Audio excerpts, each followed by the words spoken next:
Hai kawan-kawan, pernah tak nampak kuih kaswi bunga telang?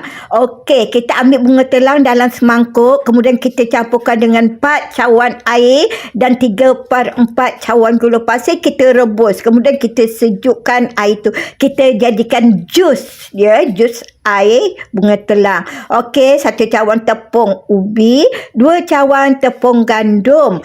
Kemudian kita masukkan 2 sudu besar air kapur, 1 sudu kecil minyak masak. Okey, jus tadi dia dah agak-agak sejuk, kita tuangkan dalam tepung, kita gaul rata dan masukkan sedikit pewarna biru. Kacau.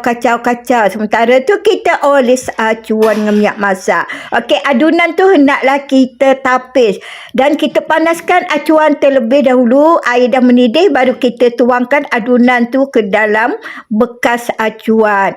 Okey, kita masak anggaran dalam 25 minit ataupun 20 minit sehingga kuih tu masak. Okey, kita congkel menggunakan lidi dan inilah hasilnya. Okey, nampak tu kan? Dipulas-pulas, tidak putus, malah digedik-gedik. Okey kawan-kawan, terima kasih kerana sudi menonton video ini. Bye.